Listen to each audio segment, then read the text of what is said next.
Our program today is the history of Riverside Farms. And it's something I have thought we ought to do for a long time. And I knew it would be a big draw, so thank you all for coming.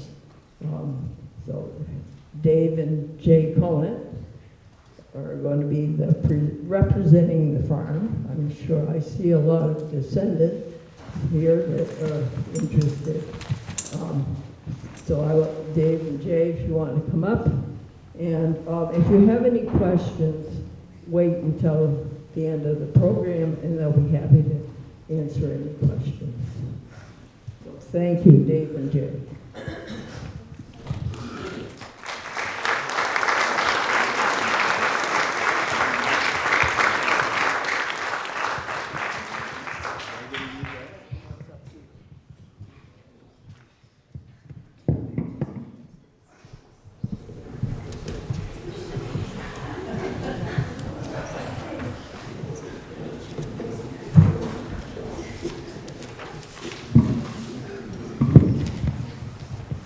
So please bear with me. I'm not really used to this. I'd rather be in a field of corn than I would in front of a crowd like this. I don't think I've been in this gym with so many people since perhaps Gary and I played basketball together back a couple of years ago, I guess. You know. So welcome everyone, and thank you so much for expressing interest in our family heritage and the history of Riverside Farm. We all have a family story to tell, and most can trace their family history back multiple generations. Our thanks go out to the Richmond Historical Society for their pursuit and preservation of Richmond past and present for the future. And furthermore, I would like to acknowledge all the effort that Harriet Riggs and all the others had contributed to her book, The Town History, Richmond, Vermont, a history of more than 200 years. As well, and as important as it is to our family, all the time and effort that our Uncle Bill spent to preserve not only our family history, but also the history of the farm and the surrounding community. Some of which is interestingly detailed in his memoirs, Flashbacks by Sandy McDuff. I'm sure some of you have read that. It's quite entertaining. I suggest that you could get onto Amazon and order that. So our authentic genealogy starts with John Conant. And he lived in the parish of Gittisham, East Devonshire district in England. His descendant was one of his children was John Conant, and it was written about John Conant that he was ancestors of many generations of fixed in Gittisham, East Devon district, England. Then Richard Conant, and then Roger Conant. And they had Roger Conant and married Sarah Horton, and they had 10 children. 2 of their children were born in England, and the balance of the family was born here in the colonies. Roger received a good education for the time, for he was frequently called upon to survey lands, boundaries, and transact public business. He remained in London until he emigrated to Plymouth with his wife Sarah, his son, and his brother Christopher in or around 1623. I don't want anybody to confuse this Christopher with our youngest brother, Christopher. Although he might claim it was him. Roger left the Plymouth colony and led a settlement of fishermen and businessmen to Namkeeg, which stood for the fishing place, in 1626. His house was said to have been the first one built there. This settlement was later renamed Salem, meaning peace. Although he is generally not recognized as the first governor of Massachusetts, he is fairly entitled to that honor, for the Salem settlement eventually was known as the Mass Bay Colony. It was said that Conant was moderate in his views, tolerant, bold, quiet, and a peacemaker between the Puritans and indigenous peoples. preferring the public good to his private interest. He was frequently called upon to offices of honor and trust by his townsmen. In 1913, a bronze memorial statue of Roger Conant was placed at the corner of Brown and Essex Streets in Salem, Mass. Keeping up with me, Jay?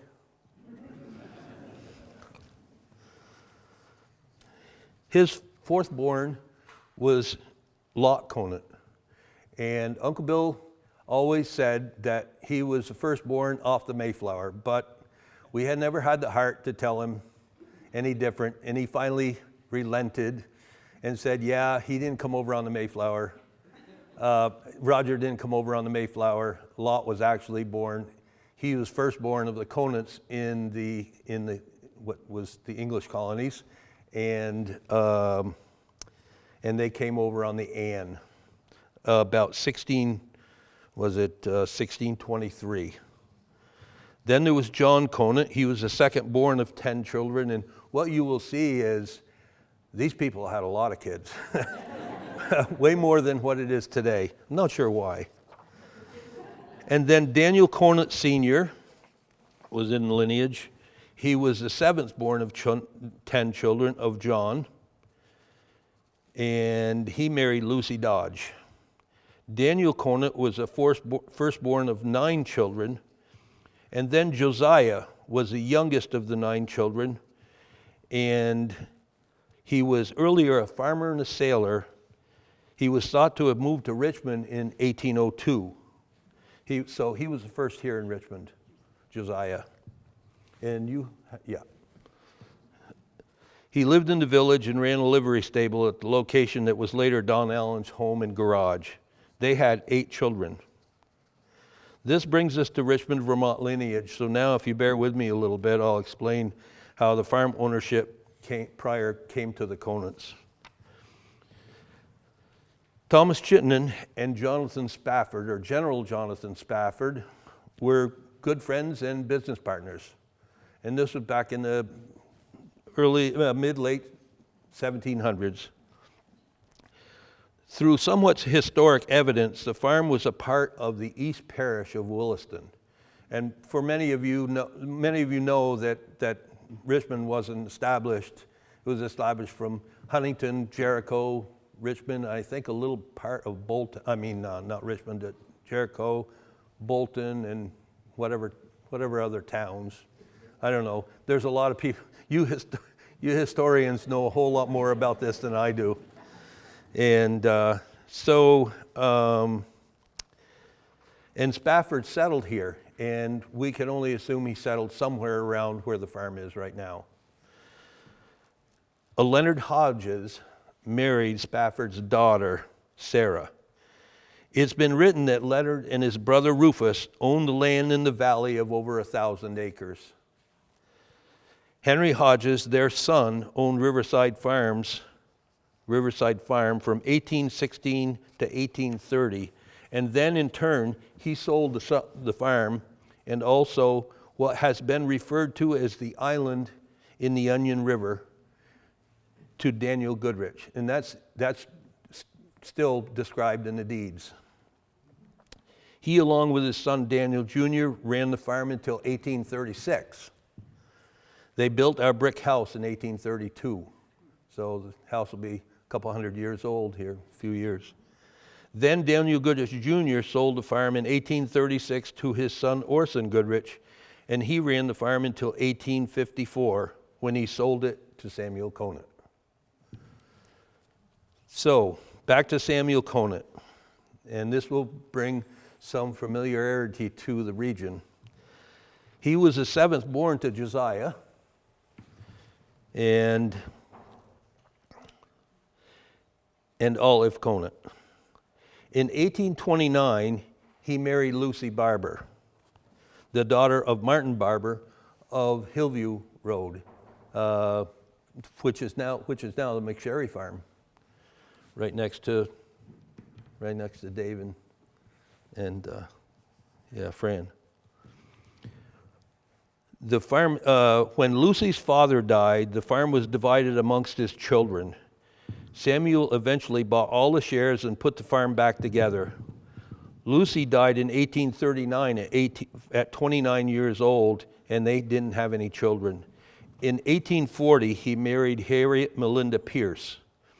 He sold the Barber Farm in 1854 to a Julius Hodges, and the same day purchased what became Riverside Farm down on the Winooski Turnpike from Orson Goodrich. It was referred to back then as a turnpike. So it included about 380 acres and stated in the deed that it included that island in the river, in the Onion River. It's believed that Samuel stopped farming in 1881, leased the farm to his young son Hiram, and Hiram farmed for 4 years. Samuel died at 93 years old in 1896.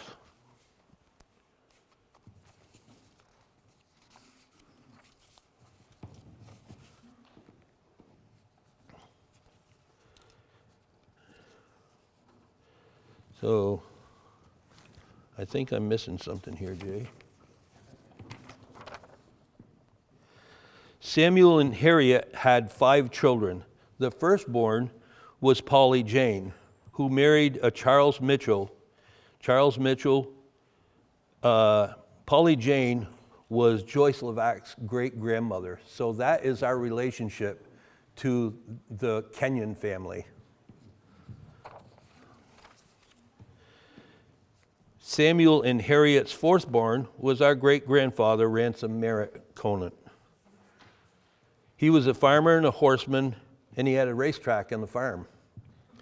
He was a deputy sheriff, a town selectman, and a horse lover. In 1874, he married Dora Flagg.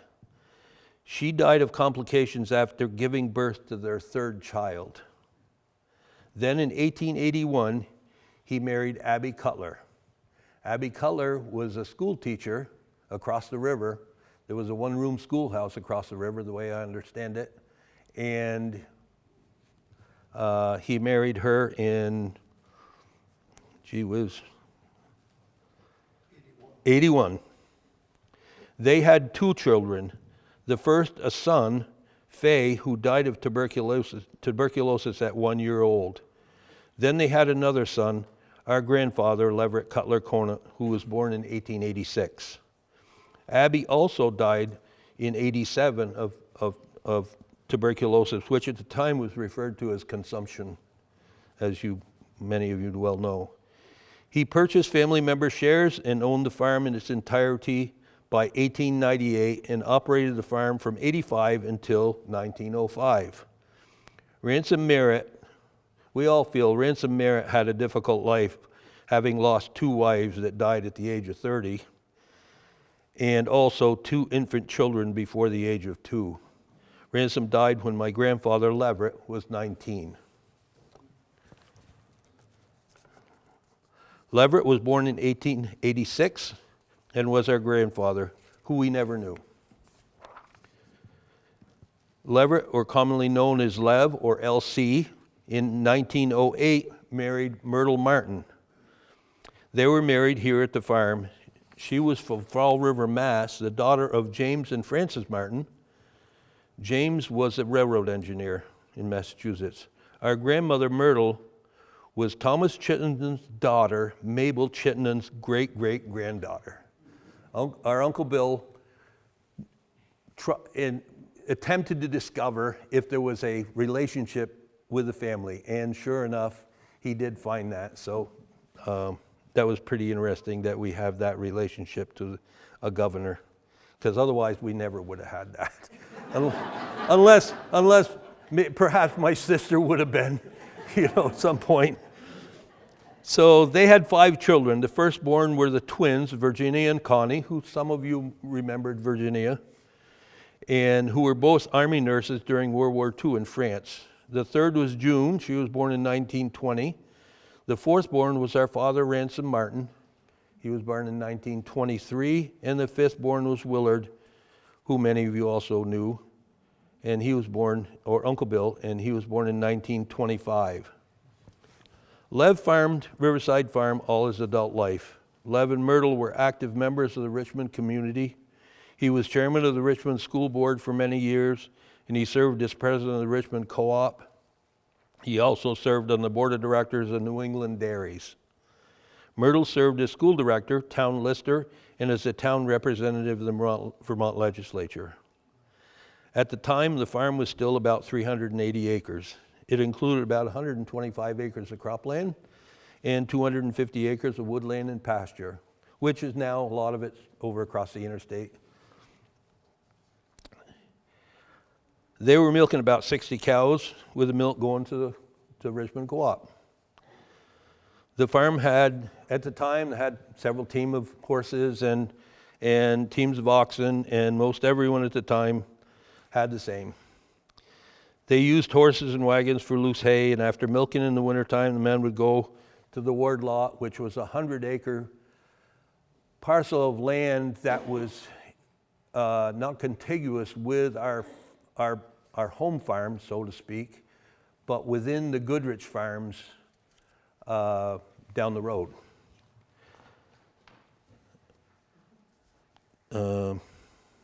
Yeah. I guess we're additionally, when ice was thick enough on the Andrews Cove, members of the creamery would go and cut ice for the creamery, and on the last load of the day, bring ice home for the house and farm to cool the milk and put it in the ice house at home and pack it in. They packed it in sawdust, and I can only assume that it lasted all summer. Electric power came during the early 1900s, and I think it probably came from, correct me if I'm wrong, from the Huntington power plant, perhaps, in the early 1900s, and later on from Burlington. The Huntington River, Jonesville plant on the Huntington River, and around 1903, and then later from the power plant in Burlington around 1910. So some of you probably know more about that than I do, but on April 22nd, 1915, our grandfather and other farm help were building a fence up on the Fay Corner Road pasture, which was on the side of Chamberlain Hill, when there were farm help boys that were playing with matches in a chicken coop at the old barn, and consequently burned the barn to the ground. At the time, my grandfather was just 29 years old. Undaunted, he hired a builder, Charles C. Miller, from North Ferrisburgh to rebuild the barn. Most of the lumber was cut off the farm and hauled out by oxen and sawed on a portable sawmill set up on the farm. It was said that he hired every available worker that he could and laid off any worker that hung on and worked one-handed. They managed to maintain a crew of about 30 men. The task of feeding that crew fell upon our grandmother, Myrtle, her Aunt Min, and a college student that happened to come by and was said to keep peeling potatoes all the while they were building the barn. By August 1st, they were putting hay upstairs in that barn. That is amazing to think that in 4 months' time, they could have built a structure such as that. But that's how things worked back then.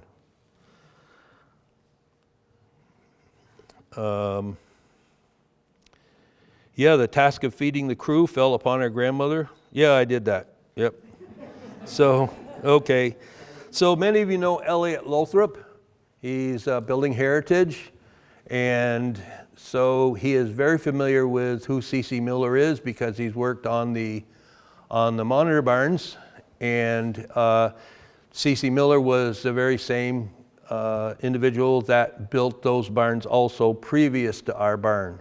So he has quite a history here in town, and Elliot has a tremendous amount of history, and I believe that he's doing a presentation to somebody here fairly soon, maybe even next weekend. So, but I'd offer you a chance to check that out.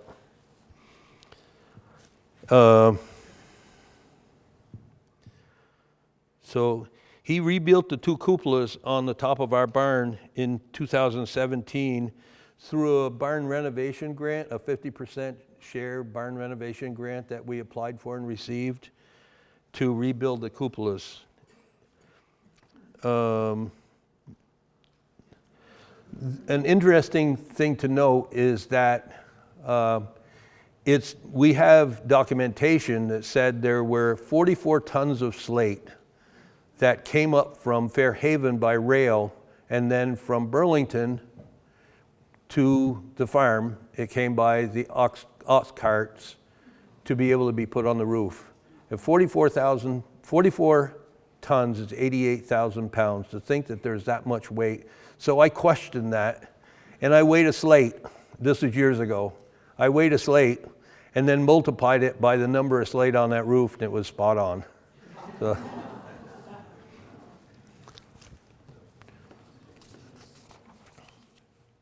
Anytime anybody wants me to stop, just go out in the sunshine. That'd be fine with me. It wasn't until the mid-20s when they bought this, mid-1920s, when they bought kind of the first international steel wheel tractor and more modern equipment which allowed to more easily harvest crops. In 1926, the state started testing for TB, herds for TB. My grandfather's herd tested positive and had to be eradicated. My grandfather bought a herd of Jersey cows from the Willard Arms Farm in Burlington at the site of what is now presently Burlington High School. So there was a dairy farm right there. In 1927, the whole state experienced the worst flood in modern history. This caused extensive damage to many of the farm buildings at home. And there is still a watermark in the barn today that shows the water levels that are over 4 feet deep. We're over 4 feet deep in the barn. During 27 flood, they drove the cows up on the hill across the road from the barn, but left an ugly bull in the bullpen. When they came back after the water had receded, the bull had a mud ring around its neck from the depth of water from where he stood in his feed manger. The river carved deep into the field behind the barn. At this time, the wooden covered bridge abutments at the farm were extremely damaged, and though it still stood, was replaced with a Pennsylvania truss-style railroad bridge, as many of the other bridges in the state were.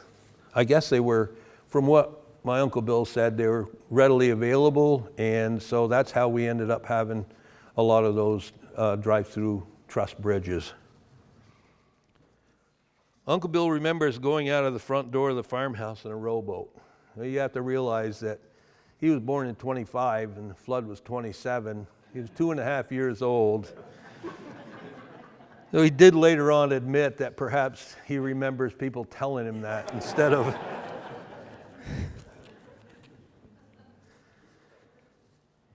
Then in 1927, the Great Depression occurred.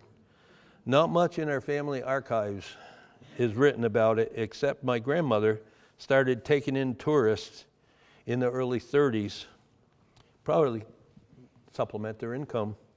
Farmers were fortunate that they were in the business of feeding people. Though the prices declined for milk, it was still a very necessary commodity. Farmers had the resources, though, available to themselves to sustain and survive, unlike people from urban communities. During this time, my grandmother Myrtle began operating Riverside Tourist Home from July to November, and between 1932 and 1939. All the family members, for some of you that remember, there was a house behind our brick house, and it was called a cheese house. None of us ever knew why it was called a cheese house. Perhaps they made cheese back there, I don't know. But it was a tenement house. And so all of our family members would move into the cheese house, so my grandmother could put up to 9 people in the brick house. It was said in an advertisement, 1932 Directory of Vermont Tourist Resorts, that Mrs. L.C. Conant was a proprietor and offered bath, hot water, and electric lights and could accommodate 9 people. It was advertised also to have a railroad station nearby in the town. The rates for the hotel, or the rates for the stay, was $2 per night and up. Our grandmother and her Aunt Min shared the household chores and fed guests. As well, the Cliff Goodrich farm down the road, which is now Ransom and Alley's house, was a tourist stop and also has the room numbers still on the rooms upstairs, bedrooms upstairs. Cece, yeah, on your bedroom. What bedroom is yours? 4. 4? That's cool. Yeah. Our grandmother and her Aunt Min shared the household chores and fed the guests. So,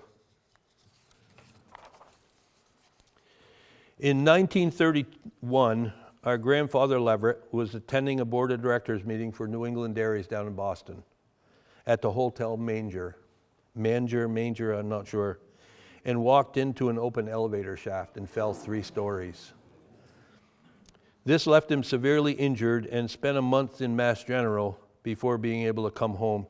He walked with a severe limp the rest of his life. So, one could conclude that through all these challenging times, the farm appeared to have been very successful. Our grandparents seemed to have most everything they needed in work and life. They even spent a great deal of time renting a camp on Lake Iroquois.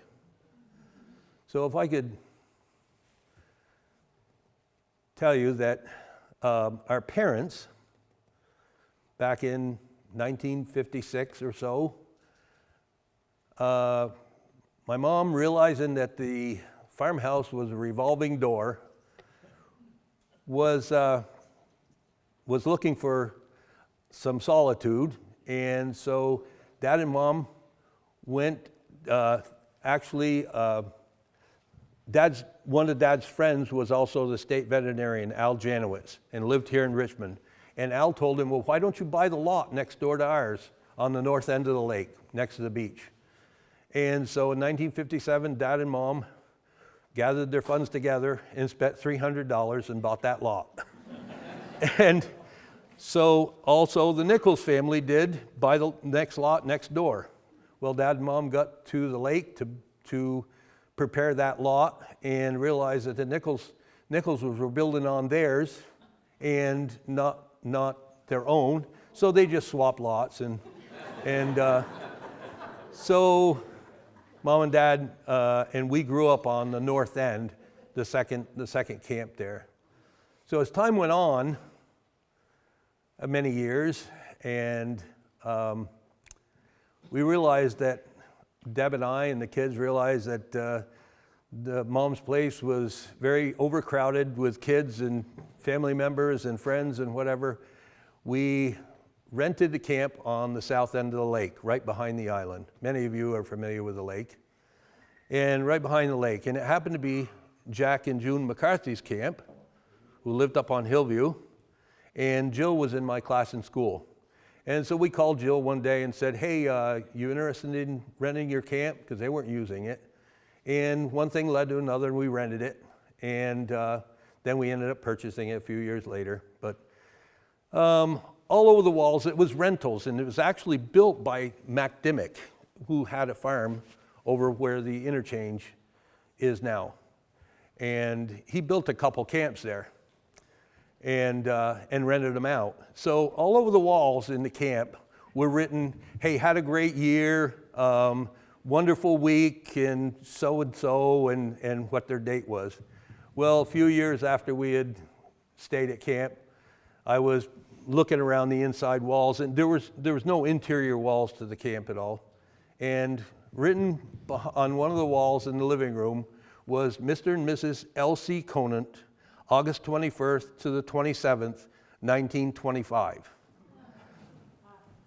And that is the camp, and that is their friends and cousins, their fishes.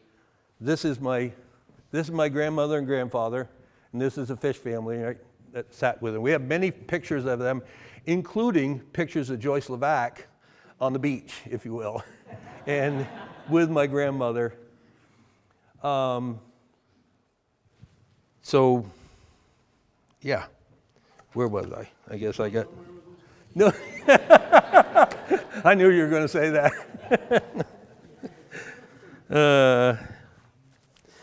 It was quite common during the 40s to have neighbors work together for harvest. And we did so with our farm.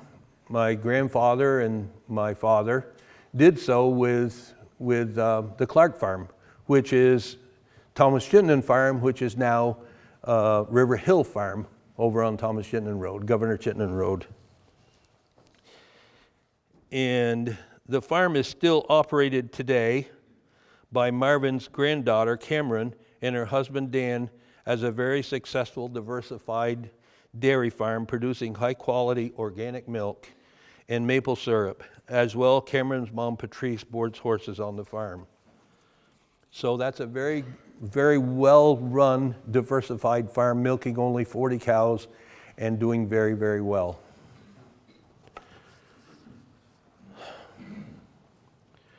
Ransom Martin Conant, born in 1923, was our father.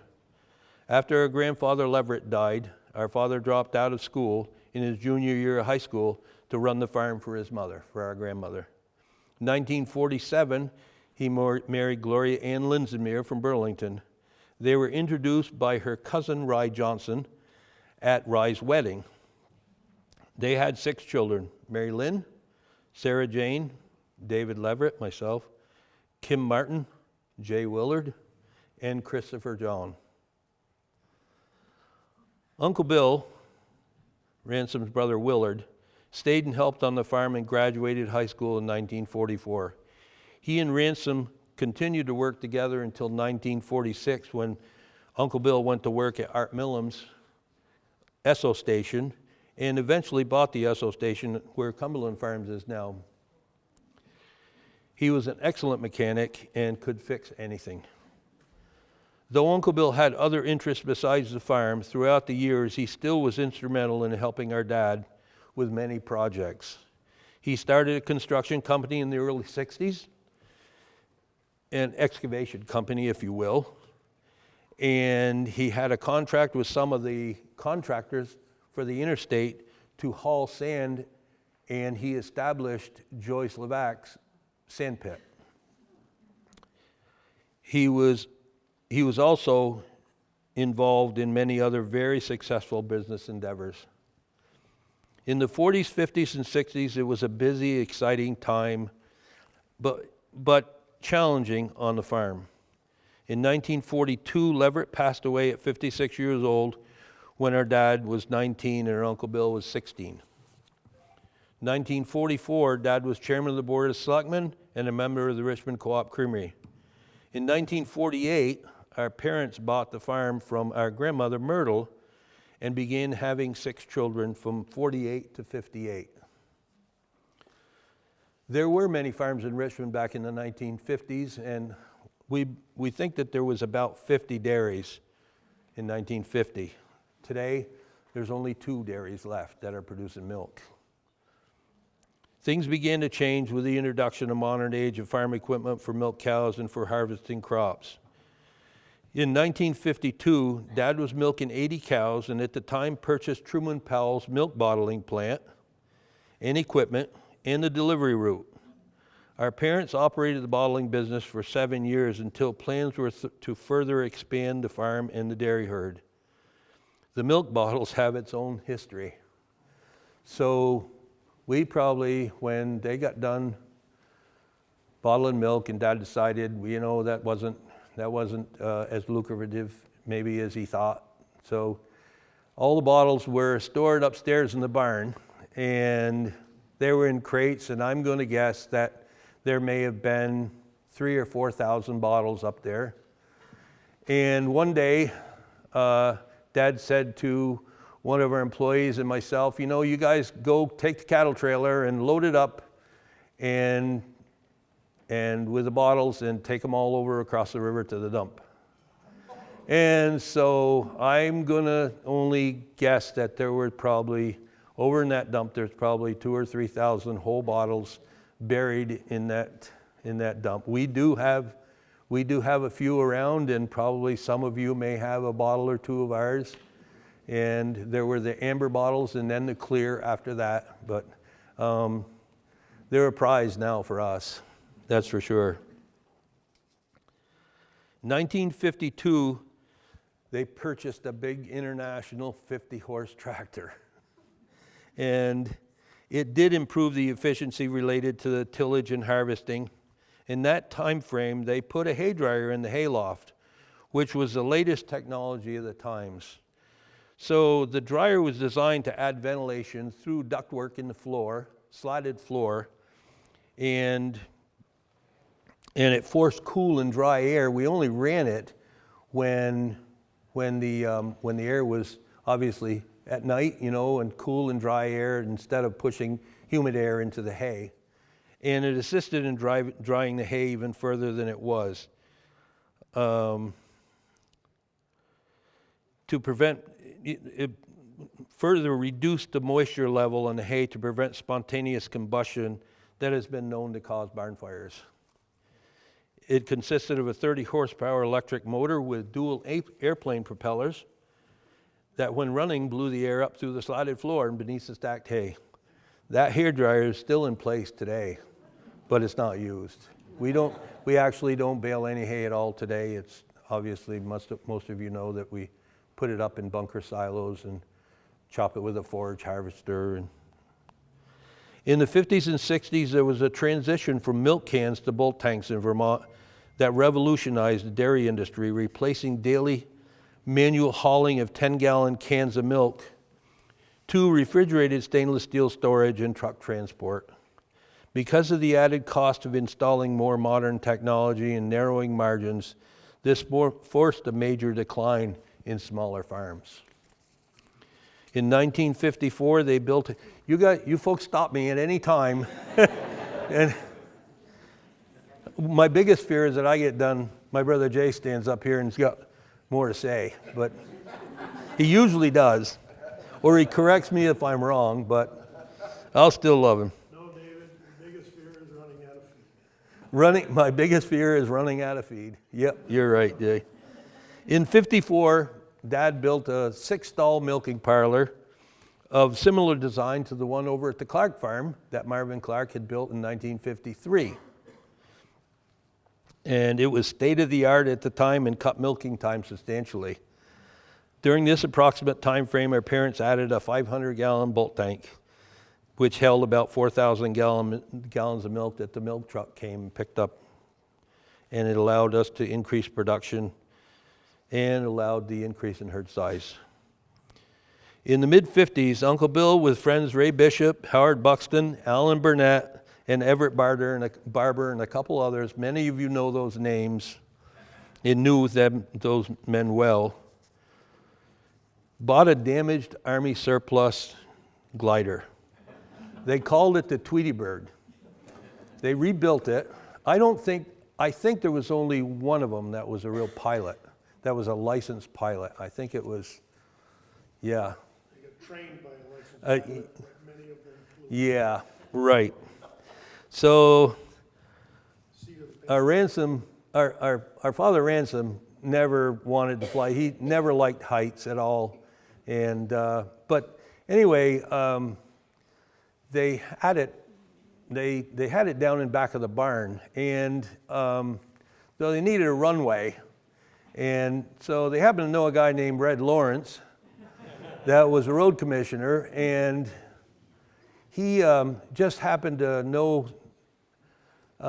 where there was a grader, and on a weekend he went down there and graded a runway for him, and so they had a pickup of Howard Buxton's and used that to be able to pull the glider and get it airborne. And later on, Howard and Uncle Bill built a winch, a cable winch, that sat down next to what was known as the butternut orchard, down next to the river, 2/3 of the way down through the field. So my Uncle Bill was flying it. He was in the driver's seat there, and they started the winch and got him airborne, and the cable broke, and he didn't know it. It didn't release from the bottom of the glider, and he dragged it across the power lines up by the barn as my father was milking. And it killed the power, and Dad came out of the barn, and this is all hearsay, but I believe it's really much what Uncle Bill was all about. And he said to the guys, "Who the hell was that out there in that plane?" He said, "It's just your little brother, Bill." And so I think that it flew its last flight that time. And he was pretty frustrated with his baby brother, and I certainly understand that frustration.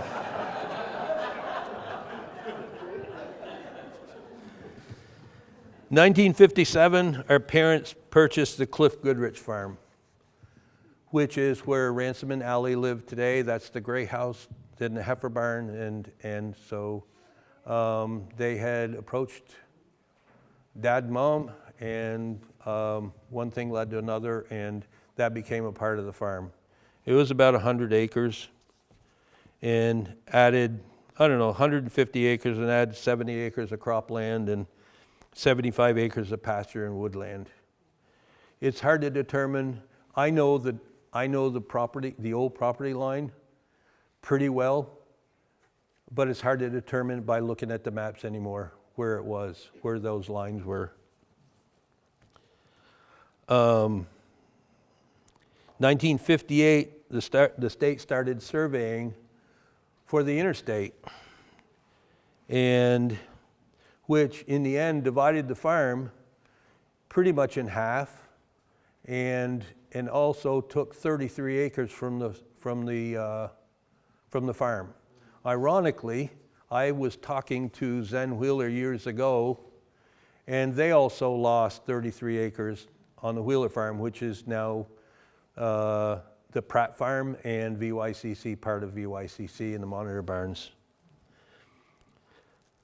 The construction of the highway in front of the farm caused tremendous amount of erosion, because at the time there was such a lack of erosion abatement regulations and practices. Also during so we're looking from the bridges up French Hill right there, and that's just a part of, we have some pictures of in front of the farm, and just the erosion running down across the fields, and that was a real challenge for our parents at the time.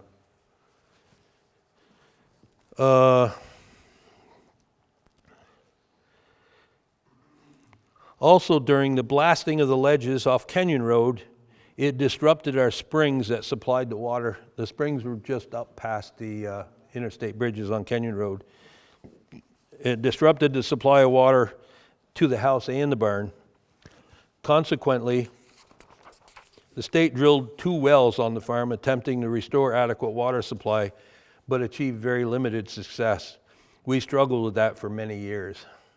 Also, when the interstate went through, there were no provisions for access across the interstate, both at our farm and up at the Wheeler farm. And so through negotiations with the state, both the Zen and our dad had access and had an underpass. This section of the highway was completed in the early 60s, and I don't know, I know that for any of you that know Lane Marshall, the Marshalls lived in our Uncle Bill's house, and so Lane's younger brothers, Lee and Paul, who Paul married Becky Howard, we used to run a go-kart up there on the interstate, and Everett was in the state police, and he said, "Okay, boys, you can do that, but only after the first layer of blacktop's down, then you're done." And so Lee and Paul and I were up on the interstate after the second coat was down, and Lee and I were standing at the underpass, and Paul was up on French Hill and come flying down the interstate, and we looked up on the other lane, and here was a police car with the blue lights going, and the siren started going, and we saw it and heard it. Lee and I did, but Paul didn't on the go-kart.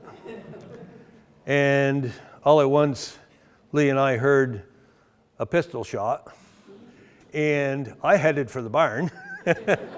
And Lee and Paul pushed that go-kart all the way back to the house, to Uncle Bill's house by the bridge, with the cruiser going behind them with the blue light flashing. As the 60s moved on, it was a very busy time for our parents and their 6 children. By 1960, they bought the Bloss Goodrich Farm, which is the location of the Pauquette's place now. And that was about 111 acres to that farm.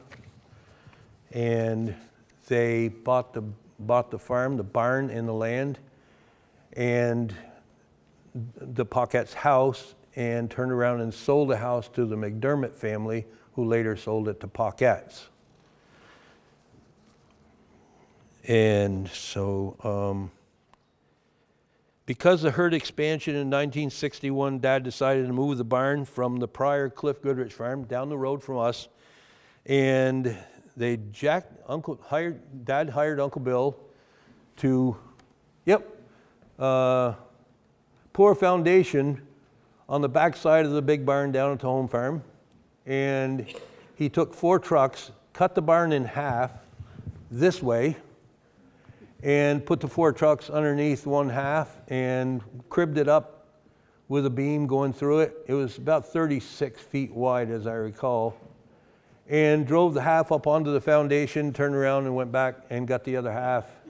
And that became our 70-cow freestall barn. Those were the first freestall barn. That was the first freestall barn that we had built in the very early 60s. Few years after Dad died, we built a barn right back in that same location.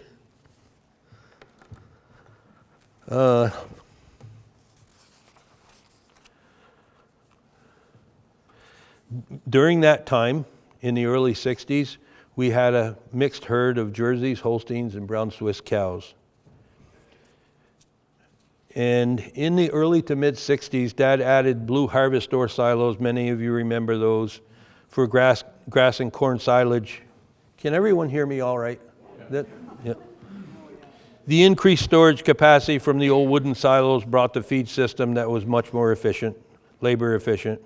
In 1964, Dave Babcock, who was our artificial insemination technician, lived up on what's known as the Bates Farm. And he was farming there, and he was milking about 35 cows as well as doing the AI. He stopped down to the farm one day and asked Dad if he wanted to buy the cows, and so I remember going with Dad one morning and going up and milking the cows that morning, and then Dad made the decision to buy the cows, and at that time, those cows added roughly 35 to the herd. So most of you are familiar with what the Bates Farm is, where Allison and Anand is, and where Birdseye is. Yeah, sure. In November 1967, during corn harvest, our father lost his hand in a corn harvester accident. He was in the Mary Fletcher Hospital for a month to heal and recover. He lost his left hand. He was fitted with a prosthetic months later, which he hardly ever used. He didn't like it, and it was uncomfortable for him. It was a very stressful period for our father. As the time passed, he became more familiar with doing things with one hand, such as tying his shoes and buckling a belt or cutting a piece of steak, saying nothing of putting a milking machine on. Had no trouble with that. Dumping a bag of grain or using a 1/2-inch wrench. But the one thing he never had any problem with was hugging Mom and us kids. The memory of this event has remained vivid to us our whole lives. It reminds us that one can never be too careful, and I preach this as Dad did to us, to our children and employees, to be very careful around the farm. On March 17th, 1969, St. Patrick's Day, our father passed away with a heart attack at the age of 45, leaving Mom and 6 kids. Our mom became the farmer at 42. She had 6 young partners. She often called it a story of survival. If Mom's path had not been scripted as it was, we all wondered how great Mom's and Dad's life would have been. She became more involved with town and state events and threw her hat into the political arena. And she ran for and was elected to the House of Representatives and served 2 terms for governor. 2 terms. She was proud of the fact that our honorable Governor Jim Douglas was her legislative seatmate. In 1980,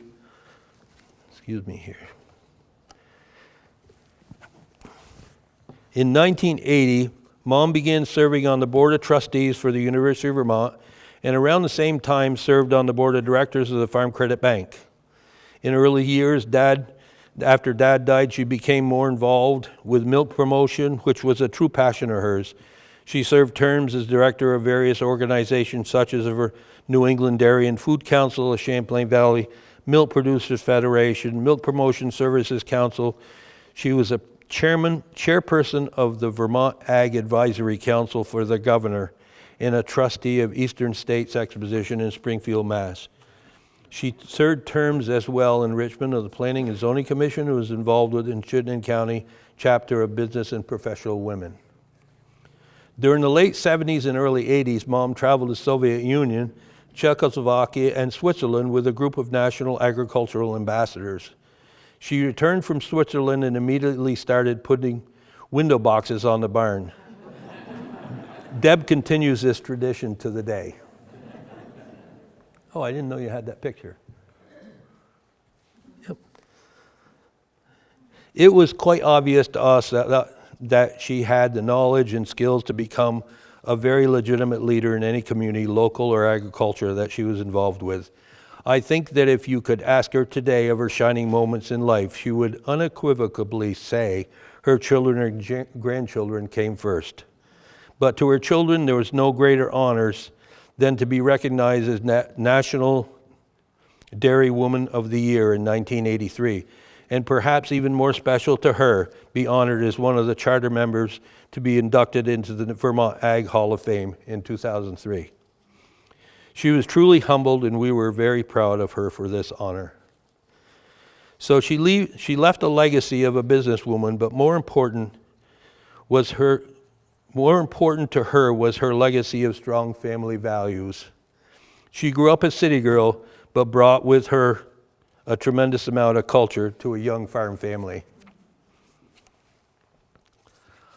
Our son Randy's wife, Allison, is following in the footsteps of our mom by being a member of the school board of the Mount Mansfield Unified Union School District, and as well works for MilkPEP, the national promotion program for fluid milk, best known for the Got Milk ad campaign and other consumer marketing efforts. As time went on, after our father's passing, many things changed on the farm.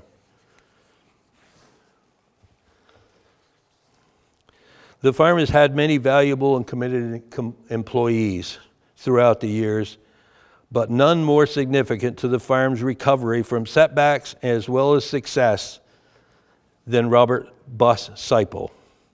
Our parents hired him in the early 60s from a neighboring farm, and I always thought that his wife Helen didn't want to move anymore, but she was so inclined to want to go. She encouraged Bus to make sure he was there the next time that Dad went to see him, because he had told her that I'm not coming back. So he was in the woods working.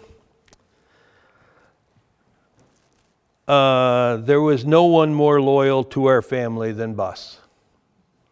He was a farmer all his life, growing up on his family farm in Underhill.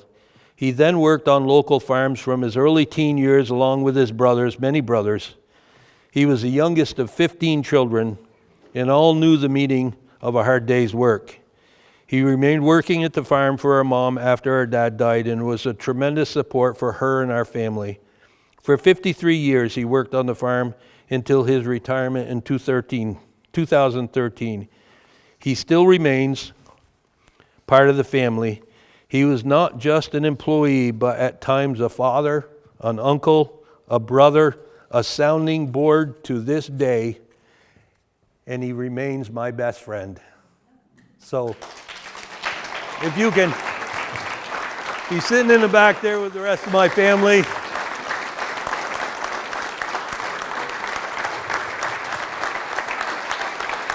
That's why you're here, Bus. I'm still not sure at 92 years old that he's retired yet. I swear he could still come back and mow hay, and I don't think he'd want to go back in the parlor and milk anymore, but for a few years after our father's passing, the farm seemed to sustain and maintain the status quo. Kim and I were partners along with our mother and farmed together. In 1975, I married the love of my life, Deb Page from Underhill, and we've had 4 lovely children, Hannah, Ransom, Emily, and Gillian. And I think 3 of them are here today.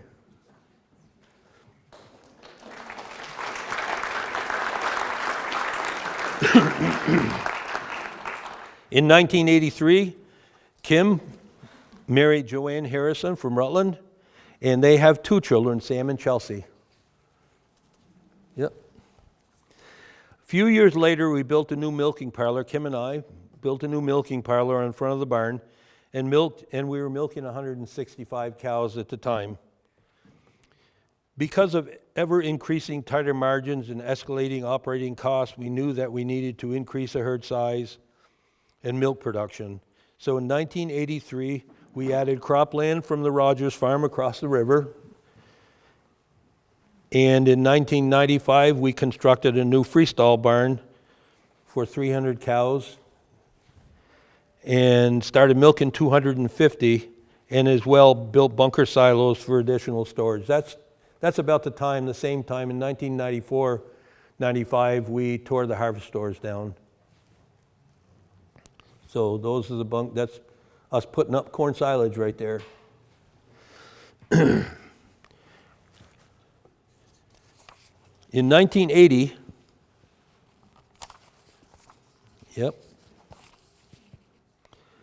in 1980, Deb was teaching 2nd grade in Jericho. That summer, along with help from her dad, she started Conant sweet corn, selling off a picnic table and driveway down at the Gray House. That year, that's where we were living at the time. This year will be her 46th year with all the family members involved in harvest and sales of corn and pumpkins. It's been said that picking corn is said to be the hardest job that you will ever love. That's kind of a mantra at the farm.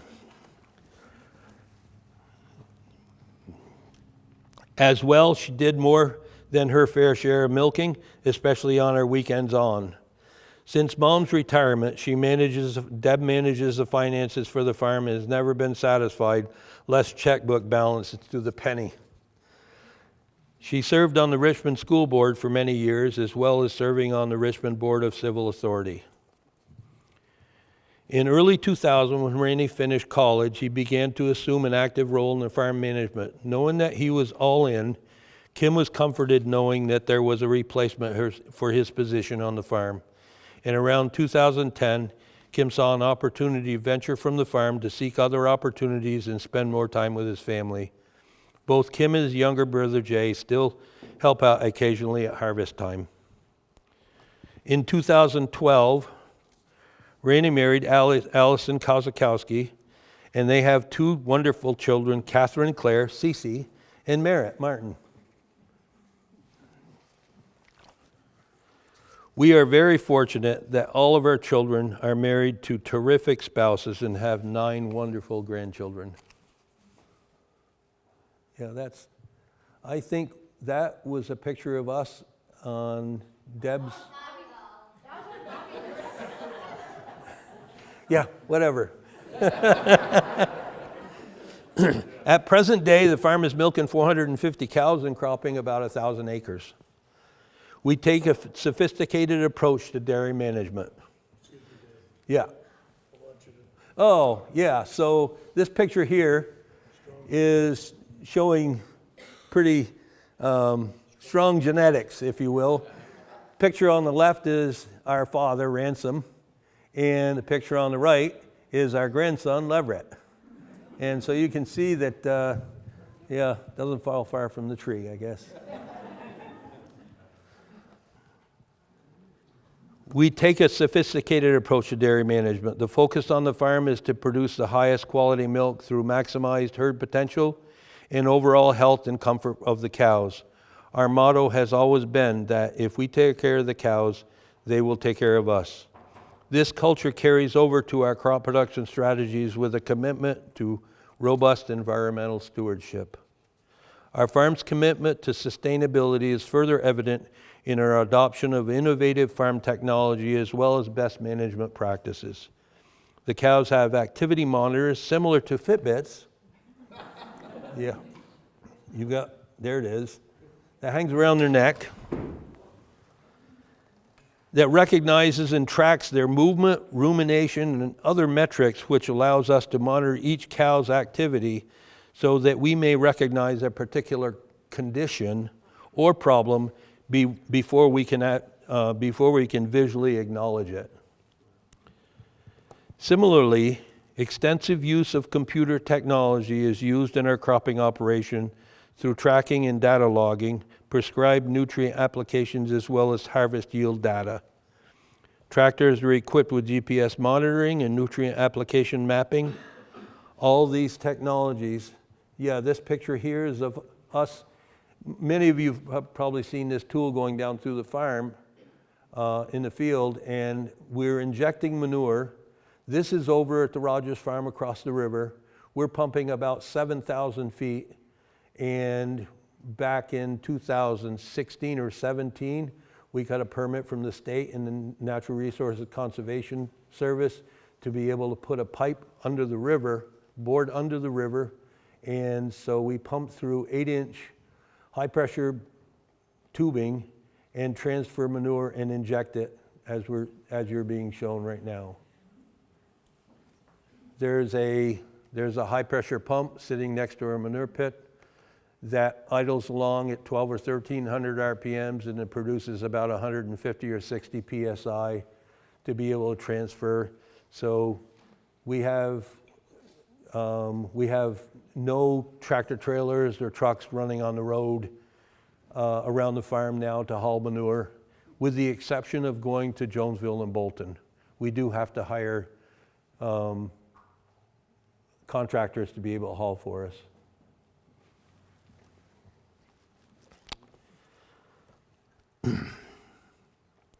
Yeah.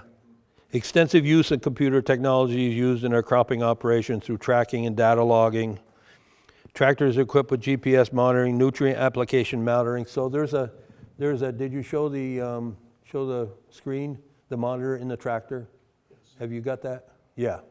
Yeah, so you can see as we go, it maps where we travel in that field, in that particular field. Every field has a map, and it tracks where we travel in that field. Not only tracks the field, but it also, you can see the different colors. It shows the different rates that are flowing at that time. And we can adjust right from the tractor in the field, just a mile, 2 miles away, whatever it is.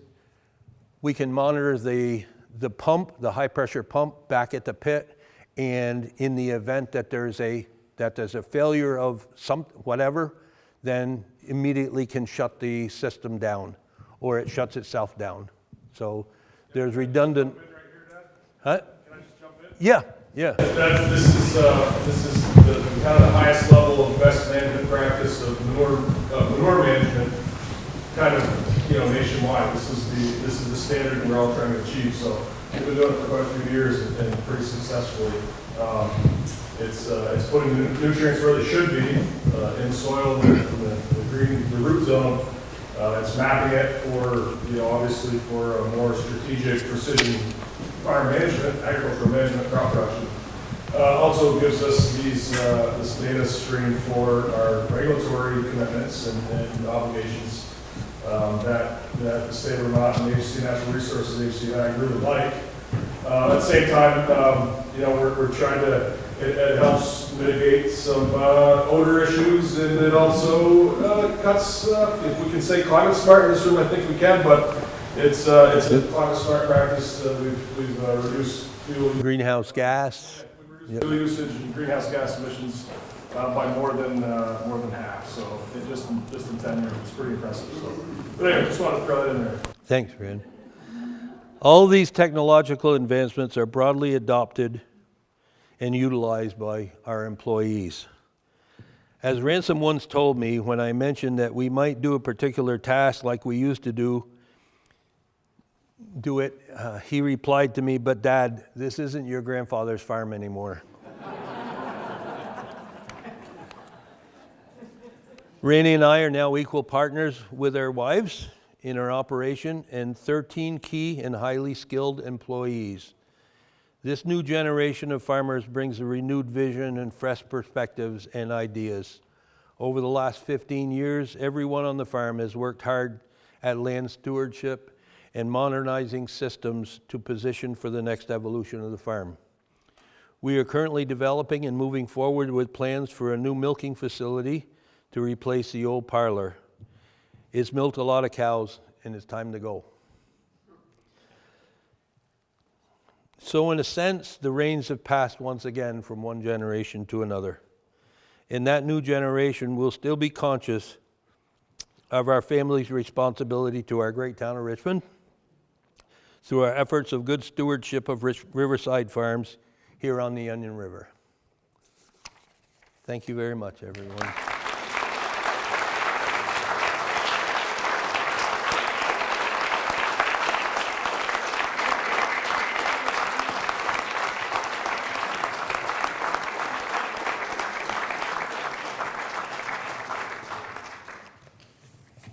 I didn't expect as big a crowd as this was, but I'm comforted knowing that you're all our neighbors. So, yeah, I'd love to introduce my family, most of them that are here. Randy and Allie are standing in the back room there. If you could. And their daughter, Cece, and son Merritt, and our daughter Gillian, and her husband Travis, and their three boys, Leo, Luke, and Lincoln. And our daughter Hannah, and their son Lev, named after our grandfather, and his girlfriend Tanner. I can't forget Tanner. My sister Mary Lynn, who's sitting in the back row, and my brother Kim, and his wife Joanne, my brother Jay, and his wife Patty, and Bus, who is sitting next to Joanne and Patty, and last but certainly not least, my wife Deb.